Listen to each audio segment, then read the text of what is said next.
नमस्कार प्यारे साथियों, कैसे हैं आप सभी? आशा करता हूँ आप सभी बहुत अच्छे होंगे, स्वस्थ होंगे और मन लगा कर के आप अपने बिहार बोर्ड की परीक्षा की तैयारी काफ़ी अच्छी तरीके से कर रहे होंगे। साथियों, आज हम लोग Bihar board class 12th chemistry यानी कि रसायन शास्त्र के बहुत ही महत्वपूर्ण प्रश्नों की चर्चा करने जा रहे हैं, जो कि आपकी बिहार बोर्ड की परीक्षा जो फरवरी 2025 में होने वाली है, उसके लिए काफ़ी महत्वपूर्ण है।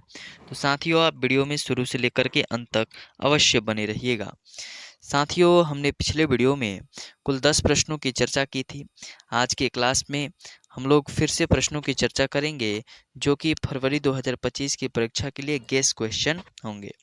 तो आज का प्रश्न है, क्या होता है जब शुष्क ईथर की उपस्थिति में मेथिल ब्रोमाइड की अभिक्रिया सोडियम से होती है?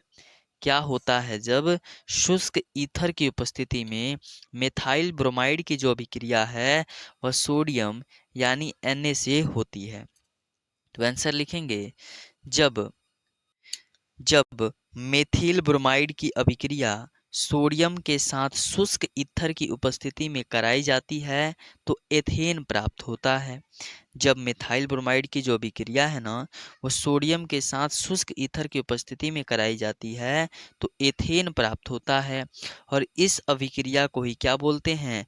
ऊर्ज अभिक्रिया या ऊर्ज रिएक्शन के नाम से भी जानते हैं। अगर आपकी परीक्षा में आ जाता है कि ऊर्ज अभिक्रिया किसे कहते हैं, तो आप इसको भी लिख सकते हैं कि जब मेथिल ब्रोमाइड की अभिक्रिया सोडियम के साथ शुष्क ईथर की उपस्थिति में कराई जाती है तो इसी अभिक्रिया को हम लोग ऊर्ज अभिक्रिया कहते हैं। जैसे कि मेथिल ब्रोमाइड का सूत्र होता है 2CH3Br, सोडियम का 2Na, इसको अभिक्रिया कराना है शुष्क ईथर के साथ तो निर्माण होगा CH3CH3 जिसे एथियन बोलेंगे और 2NaBr यानी सोडियम ब्रोमाइड का भी निर्माण होगा। ठीक है, चलिए, तो इथेन प्राप्त होता है। तो चलिए अगले प्रश्न की तरफ बढ़ते हैं और आपका अगला प्रश्न है कि क्रिस्टल किसे कहते हैं? काफ़ी महत्वपूर्ण प्रश्न है साथियों। लिखेंगे, वैसा ठोस पदार्थ जिसका कोई निश्चित ज्यामितीय आकृति हो तथा जिसे बराबर भागों में बांटा जा सके उसे क्रिस्टल कहते हैं। वैसा ठोस पदार्थ जिसका कोई निश्चित ज्यामितीय आकृति हो तथा जिसे बराबर भागों में बांटा जा सके उसे ही हम लोग क्या बोलते हैं? क्रिस्टल बोलते हैं। अगला प्रश्न है कि टिंडल प्रभाव किसे कहते हैं? साथियों, हम अभी से परीक्षा तक आपको जितने भी प्रश्न कराएंगे ना, वहीं से प्रश्न आपकी बोर्ड परीक्षा में रहेंगे। तो आप पिछले वीडियो को नहीं देखे हैं तो हमारे इसी वीडियो के डिस्क्रिप्शन में मैं उन वीडियो का लिंक दे दूंगा, आप उसे अवश्य देख लें। अगला प्रश्न है साथियों कि टिंडल प्रभाव किसे कहते हैं? आपकी बिहार बोर्ड की परीक्षा में बार बार आने वाला प्रश्न है। तो लिखेंगे, वह घटना जिसमें प्रकाश वह घटना जिसमें प्रकाश विभिन्न कणों से टकराने के कारण अनेक दिशाओं में परिकीर्णन हो जाता है उसे टिंडल प्रभाव कहते हैं। वह घटना जिसमें प्रकाश जो है ना, वह जब विभिन्न कणों से टकराता है तो टकराने के कारण अनेक दिशाओं में उसका परिकीर्णन हो जाता है, अनेक दिशाओं में फैल जाता है, इसे ही क्या बोलते हैं? टिंडल प्रभाव बोलते हैं। देख पा रहे होंगे साथियों कि कितना शॉर्ट शॉर्ट आंसर हम आपके लिए लिख रखे हैं ताकि आप एक बार पढ़ें और आपको तुरंत याद हो जाए। अगला बहुत ही महत्वपूर्ण प्रश्न, पायस किसे कहते हैं?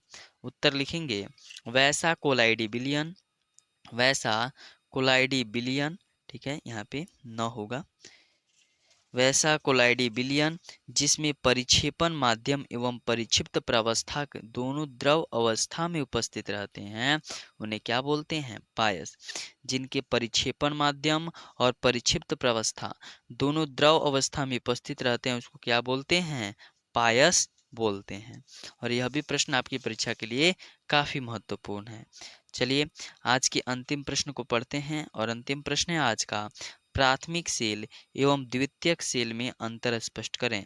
साथियों, यहाँ से प्रश्न आपकी इस बार की बोर्ड परीक्षा में या तो ऑब्जेक्टिव में रहेंगे या सब्जेक्टिव में अवश्य रहेंगे कि प्राथमिक सेल एवं द्वितीयक सेल में अंतर स्पष्ट करें।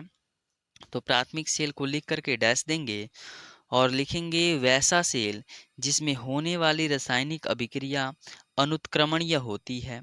वैसा सेल जिसमें होने वाली रासायनिक अभिक्रिया अनुत्क्रमणीय होती है तथा जिसके कारण सेल को एक बार प्रयोग करने के बाद दोबारा प्रयोग नहीं किया जा सकता है, उसे प्राथमिक सेल कहते हैं। यानी कि कुछ ऐसे सेल होते हैं जैसे कि शुष्क सेल है और मरकरी सेल, इसमें जो होने वाली रासायनिक अभिक्रिया होती है ना, वो अनुत्क्रमणीय होती है। यानी एक बार खर्च हो गई तो दोबारा आप इसको प्रयोग नहीं कर सकते। तो ऐसे सेल जिसका एक बार प्रयोग करने के बाद दोबारा प्रयोग ना कर पाएँ, उसे हम लोग प्राथमिक सेल कहते हैं। वही द्वितीयक सेल की चर्चा की जाए तो द्वितीयक सेल लिख करके डैश देंगे और लिखेंगे वैसा सेल जिसमें होने वाली रासायनिक अभिक्रिया उत्क्रमणीय होती है, जिसके कारण इसे आविष्ट करके अनेक बार प्रयोग किया जा सकता है, जैसे कि लिथियम आयन बैटरी और NiCd बैटरी है। यानी कि ये ऐसा सेल है ना, जिसकी जो रासायनिक अभिक्रिया है ना, रासायनिक जो इसमें ऊर्जा होती है या इसमें होने वाली जो रासायनिक अभिक्रिया है वो उत्क्रमणीय होती है, जिस कारण इसको बार बार आविष्ट करके हम लोग अनेकों बार इसका प्रयोग कर सकते हैं। तो कैसा लगा आपको आज का क्लास के आज के यह 5 प्रश्न? और यह 5 प्रश्न आपकी बिहार बोर्ड की परीक्षा के लिए काफ़ी महत्वपूर्ण है। ठीक है? तो आप इन सभी प्रश्नों को आप अपने कॉपी में लिख करके अवश्य याद कर लें। और साथियों, बहुत ही परिश्रम से आपके लिए प्रश्न को लिख करके तैयार किया जाता है ताकि आपकी बिहार बोर्ड की परीक्षा काफ़ी आसान हो। आप सभी प्रश्नों को बना करके लाएं। तो इस वीडियो को अपने दोस्तों के साथ अवश्य साझा कर दीजिएगा। और आप हमारे चैनल पे पहली बार विजिट किए हों तो इस चैनल को सब्सक्राइब कर दीजिएगा। और वीडियो अच्छी लगी हो तो लाइक अवश्य कर दीजिएगा। बहुत बहुत धन्यवाद। मिलते हैं फिर नए नए प्रश्नों के साथ अगले वीडियो में।